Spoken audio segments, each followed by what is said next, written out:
we had to have an interpretation as to who won last week, because whoever wins takes the lead and hosts the joint collaboration. Chris got week 1, I got week 2. Coming out of week 3, because, Chris, you were ahead of me against the spread by 2 games.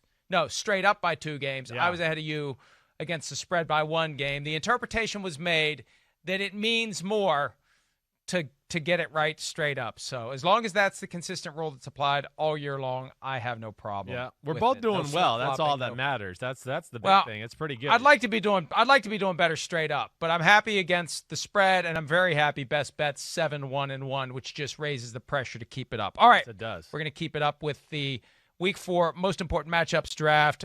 Is there a trivia question or not? I see that I ask you a trivia question, but I don't see one, so let's get to it. Okay. Let's not dwell on the fact that somebody didn't do their work. Chris, you take the first pick. Well, I think that the one that jumps out to me right away is the Chiefs wide receivers versus the Patriots secondary.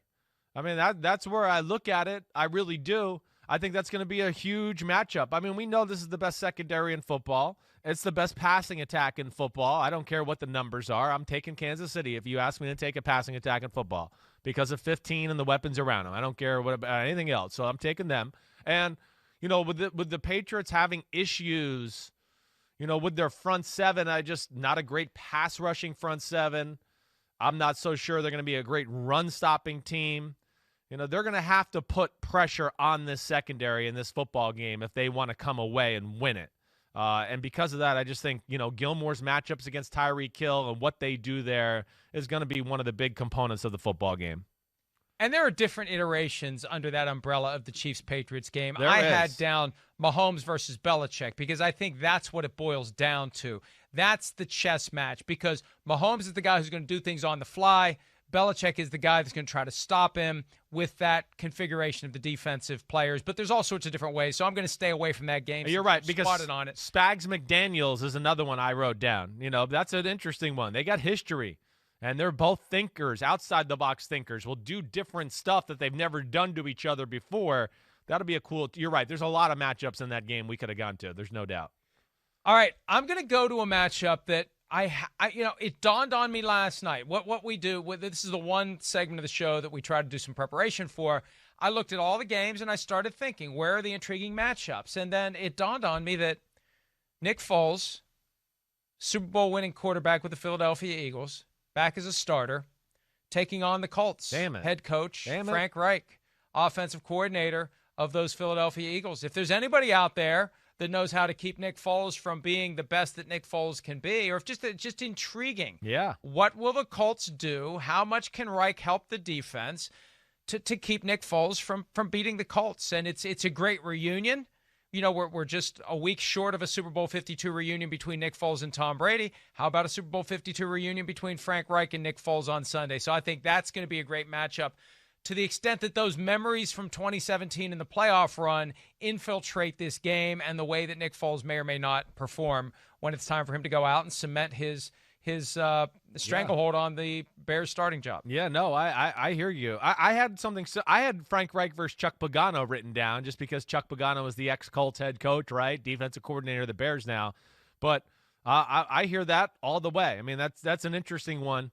It really is. Foles is in a big spot here to, like you said, grab the opportunity to be the starter forever there. And Frank Reich, I just can't speak enough about him. You know, for a guy who nobody really wanted to hire as a head coach, like I'm blown away by Frank Reich's offense. I think he's got one of the best offenses in football. There's always people open. There's always creative schemes every week, different formations, different ways of doing things. So that'll be a cool thing to watch in that football game. Like I said earlier this show, one of the under-the-radar great games of the weekend. You know, been a little infected here, or affected, literally, in this game that I'm going to talk about, but I can't wait to see Derrick Henry versus that Steelers front seven. Are you kidding me? I mean, that big sucker and, like you've always said, Jim Brown-type presence, just boom, boom, boom, I don't care who you are. Well, the Steelers are like that too. They don't give a damn who you are either. And the Steelers defense, for my money, is the best defense in football. The front seven is scary good. I mean, they are unbelievable. So I am interested to see how that shakes out because it's a battle of wills. We know Tennessee wants to run that ball, And Pittsburgh's the type of front seven that's going to take great pride in not letting that happen.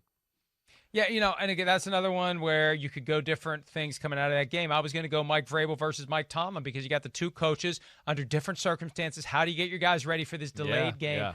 Vrabel was a Steelers draft pick, too. We think of him as a Patriot. He started his career as a member of the Steelers, 1997 third-round pick. So there's a little extra there as well, I'm sure, anytime he plays the Steelers. All right, I am going to go with, How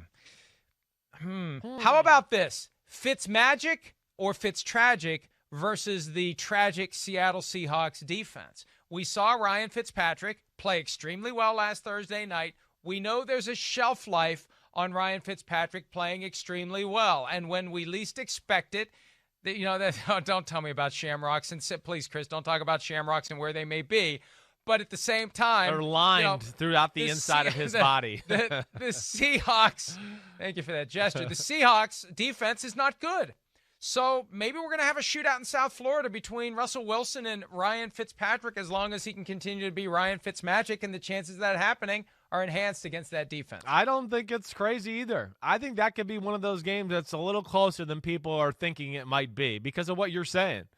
The Seahawks are going to give you opportunities to make throws down the field. And Fitzpatrick, we know he's going to do it. I mean, he'll do it sometimes when there's 7 guys there. So he's certainly going to like that aspect of it. And the Dolphins with Flores and what he can do. And he's got some pretty good corners, even though he's got no Byron Jones.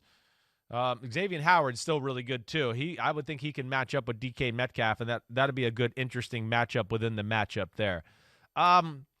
I don't know where to go here. I got 2 more written down that interest me, but I think the one that I would like to talk about, I really I'm going to go to the Ravens-Washington football team game. I'm very fascinated by that matchup. And okay, let's say Ravens O-line versus Washington D-line. That's where I want to go because I think that's going to be a huge part of this football game. If their D-line can slow down that run game and kind of push around Baltimore like Kansas City did last week, we're going to be back into okay, pressure on Lamar. Can he make the throws and do those things? I just think that's a matchup that's really going to dictate whether the Ravens are in a close football game or in a blowout game against Washington.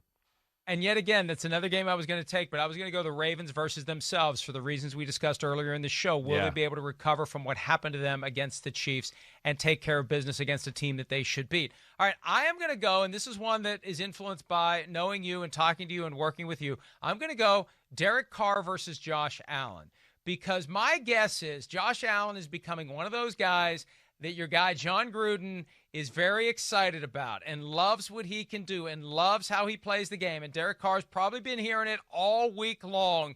And not that John Gruden's going to get a shot at Josh Allen ever, but this is probably one of those where Derek Carr wants to show that he can match up to a guy who's becoming the not the flavor of the month, the flavor of the year for the NFL. Yeah, right. Yeah. And he better be careful, though. Because I don't know if the Bills will give you a ton of opportunities. So don't try to just match Josh Allen just to match Josh Allen. Just play the game the right way, win the game, and nobody will even care. That it'll get swept under the rug. Hi, I'm Mike Tirico, and thanks for watching. Make sure to hit subscribe for the latest news and highlights from NBC Sports.